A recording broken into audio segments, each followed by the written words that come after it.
You fall in love at 17 in a way that only 17-year-olds can, completely, recklessly, and without a single functioning brain cell dedicated to. Consequence, he's 19. He works at his uncle's auto shop in Colacan, fixing transmissions with grease-stained hands, and a smile that could talk a nun out of a convent. He's not rich. He's not powerful. He's just a boy from the same dirt road colonia as you, who looks at you like you're the only interesting thing in a town where nothing interesting ever happens. He brings you tacos from the stand on the corner, because he can't afford a restaurant. He writes your name on a wall near the high school because he can't afford a ring. He tells you he's going to build you a house someday, a real one with a garden, and a gate and a kitchen big enough for your mother to visit and cook without bumping into the walls. You believe him, because when you're 7 and in love, a boy's promises are indistinguishable from prophecy. You don't know that in 5 years he'll build you that house. You also don't know that the house will have bulletproof windows, an underground tunnel, and a hill helipad disguised as a tennis court. But that's the thing about falling in love with a future drug lord. The red flags just look like flags when you don't know the color yet. He starts making money. You don't ask from where, because in Culiacan, asking where money comes from is like asking where rain comes from. It just appears and you either get wet or you don't. First, it's a new truck. Then it's new boots. Then it's a thick envelope of cash he leaves on your kitchen counter with a kiss on your forehead and the words, "Don't worry about it." Don't worry about it becomes the motto of your marriage. Before you even have a marriage, you get married at 20. The wedding is enormous. 30 guests, a 12-piece panda enough, flowers to drown a church, and a fireworks display that probably violated 6 municipal codes. His uncle from the auto shop is there, looking slightly confused by the upgrade. Your mother cries the entire time, and you assume it's joy. Years later, you'll wonder if she was crying because she already knew what you were marrying into and loved you too much to say it out loud. Mothers always know. They just don't always speak. The first 2 years feel like a telnala, the good kind, before someone gets amnesia or pushed off a balcony. You live in a beautiful ranch outside the city. You have a housekeeper, a cook, and a gardener. You go shopping in Guadalajara and pay for everything in cash. You drive a white Mercedes SUV that he bought you for your first anniversary. He's home most nights. He's affectionate, generous, and still looks at you with those same grease-stained hands' eyes. Except now the hands are clean, and the eyes carry something new behind them. A weight, a distance, a room in his head where you're not allowed to enter. You decorate the house. You plant flowers in the garden. He promised. You call your mother every afternoon. You convince yourself this is the life you were meant for. And in a way it is. It's just that nobody told you the job. Description of being a drug lord's wife includes clauses that aren't negotiable.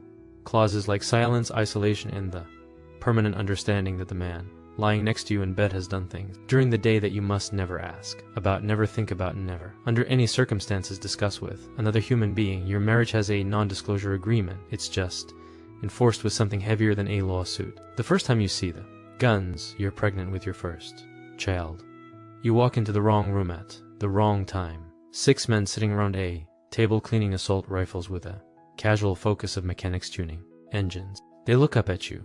Nobody panics. Nobody apologizes. Your husband walks in behind you, gently turns you round by the shoulders, and guides you back to the kitchen.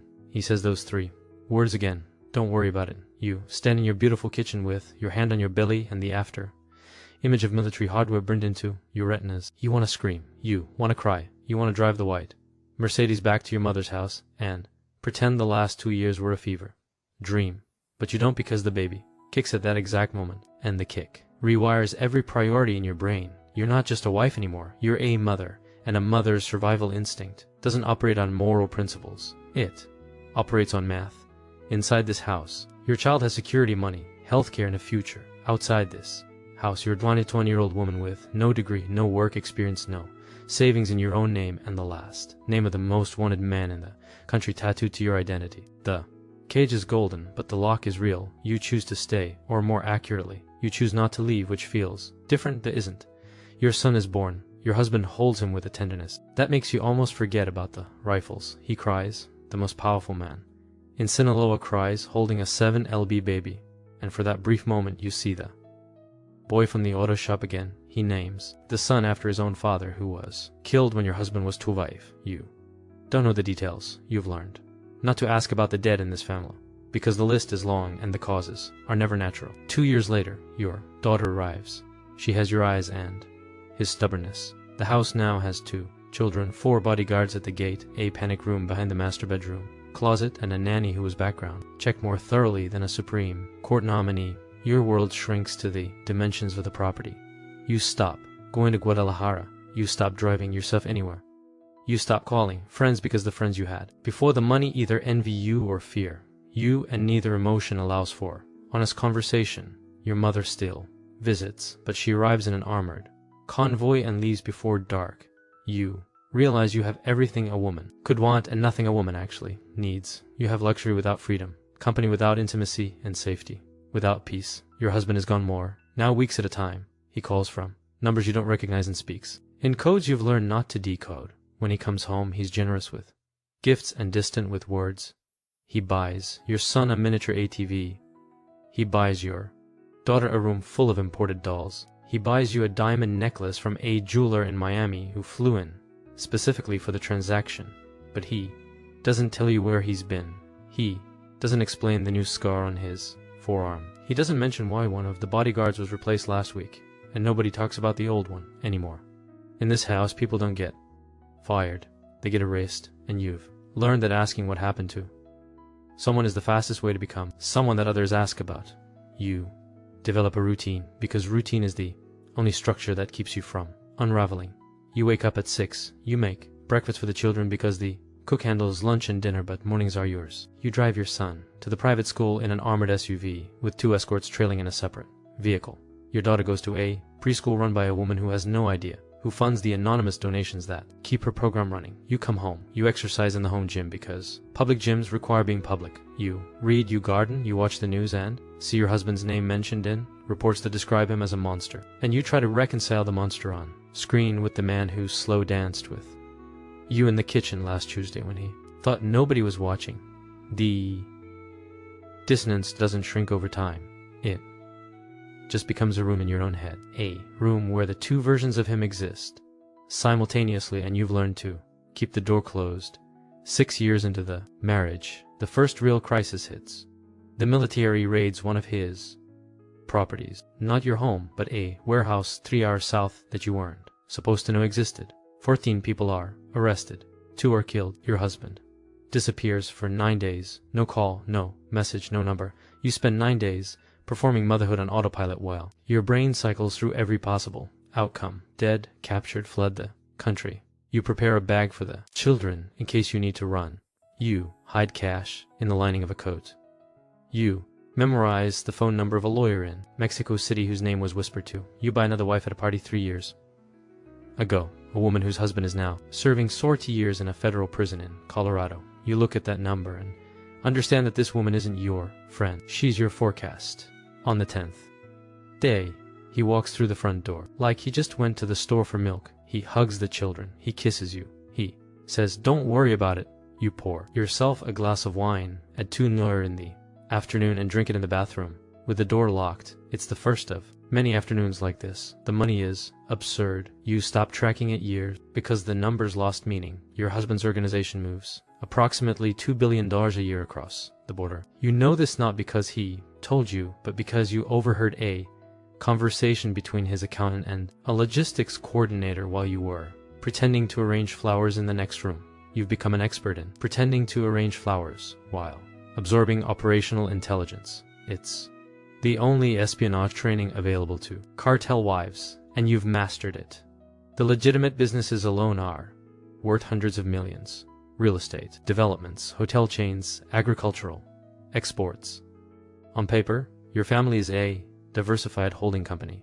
In reality, the holding company is a washing machine, and the clothes going in are soaked in blood. You sign documents. Sometimes he puts papers in front of you, explains nothing, and asks for your signature. You are technically a co-owner of 14 businesses you've never visited, a board member of 3 foundations you've never attended, and the legal custodian of bank accounts in jurisdictions you can't find on a map. If he goes down, you go down with him. Not because you participated in the business, but because your name is on every document that makes the business look clean. You're not his partner, you're his liability shield, and the worst part is, you signed every page, willingly, because he asked nicely, and you loved him, and because, don't worry about it, was the anesthesia that numbed every red flag into background noise. Your children grow up in a parallel universe. Your son is Alvan now. He's smart, athletic, and starting to ask questions that you can't answer. He wants to know why they change cars every 2 weeks. He wants to know why his friends can't come to the house. He wants to know why daddy has so many phones. You give him the answers your husband gave you years ago. Don't worry about it. And you watch the phrase land on your son's face the same way it once landed on yours. First, it looks like reassurance. Then it looks like a door closing. Your daughter is 9. She doesn't ask questions. She just watches everything with those quiet eyes that see too much. She once asked the nanny why the gardener carries a gun. The nanny told her it's for the animals. Your daughter looked at her and said, "We don't have any animals." That night, you lay in bed staring at the ceiling and realize you're raising your children inside a lie so enormous that the truth would collapse their entire understanding of reality. They think their father is a businessman. They think the bodyguards are drivers. They think the panic room is a storage closet. They think the cash in the coat lining is earthquake money. You've built them a childhood made of beautiful fiction. And every year that passes, the fiction gets harder to maintain, and the truth gets more dangerous to reveal. The end begins the way it always does, not with a bang, but with a phone call. Your husband's most trusted lieutenant, a man who has eaten at your table and played with your children, has been cooperating with the DEA for 18 months. The betrayal is so deep and so quiet that by the time it surfaces, the case against your husband is airtight. Wiretaps, financial records, witness testimony, satellite surveillance. The Americans want him extradited. The Mexican government, under pressure they can no longer ignore, agrees to cooperate. You learn all of this not from your husband but from the television. You're standing in the kitchen making your son's lunch when the breaking news banner appears. You see his name. You see the word captured. You see a helicopter shot of a rooftop. Operation in Mazatlan. You see Marines in black masks dragging a man out of a building. And even through the shaky footage, you recognize his walk. You would recognize it anywhere. You drop a glass. It shatters on the tile. Your daughter walks in and looks at the screen and then looks at you. She doesn't say anything. She doesn't have to. Those quiet eyes already know the next 72 hours are a controlled demolition of the life you built. Lawyers arrive, not his criminal defense team, but a separate team he apparently retained years ago specifically for this scenario. They hand you a folder containing instructions, account numbers, passports, and a custody plan for the children that reads like an evacuation protocol. Message is clear. He prepared for this. He always knew this day would come, and he planned for everyone's survival except his own. The government freezes your known accounts.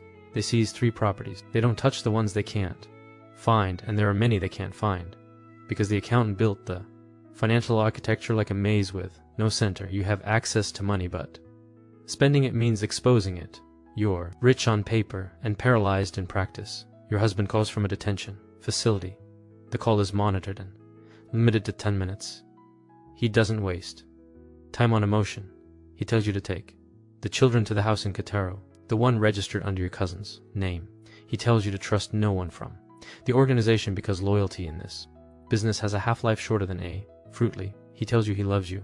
Then the line goes dead. You stand there, holding the phone, and realize that in 10 minutes he gave you more operational honesty than he gave you in 20 years of marriage. The irony is so sharp it draws blood. You move the children to Querétaro. You enroll them in a school under your mother's maiden name. You cut your hair. You stop wearing jewelry. You trade the Mercedes for a Honda. You become invisible, which turns out to be surprisingly easy when you've spent 12 years being invisible inside your own home. The only difference is the size of the cage. Before it was a ranch with a helipad. Now it's a 3-bedroom house with a rusted gate, but the lock is the same. You can't go back to Culiacan. You can't contact old friends. You can't use your real name at a bank or a hospital or a school registration office. You exist in a legal gray zone between a wife and a co-conspirator, and the distinction depends entirely on which government agency is asking. 6 months later, the American extradition goes through. You watch the footage of him being led onto a plane in handcuffs. He looks smaller than you remember, older. The cameras flash. The reporters shout. The Marines stand at attention. And you sit on a couch in Quintero, watching the father of your children become a news cycle. Your son is in the next room. He knows now. You didn't tell him. The internet told him. A classmate showed him an article during lunch. He came home and didn't speak for 3 days. When he finally did, he asked you one question. Did you know you looked at your son and told him the most honest thing you've ever said? I knew enough to stay and not enough to leave.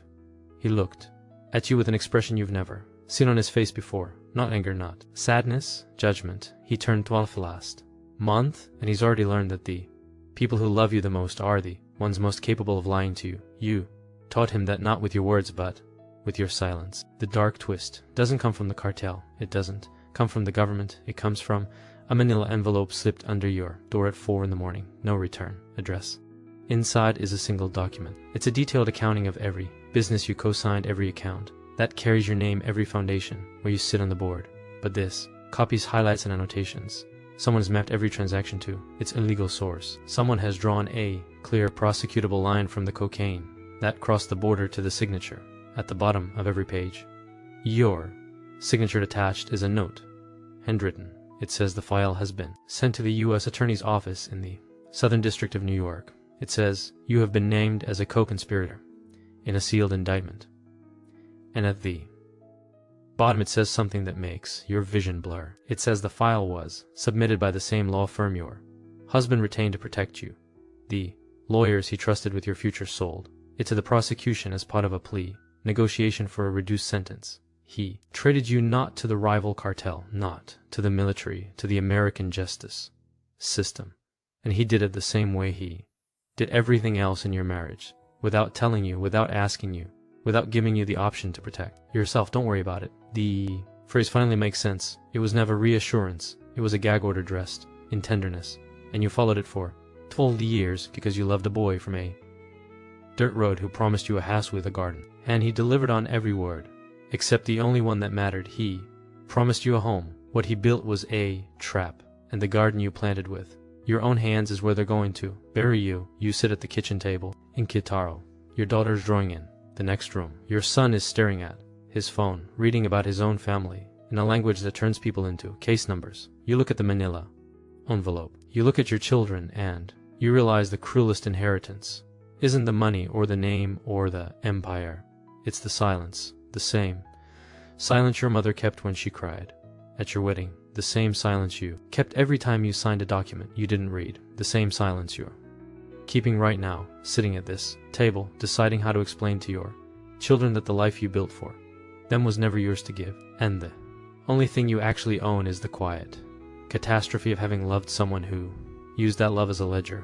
And the debt, as always, falls on the person who never agreed to borrow.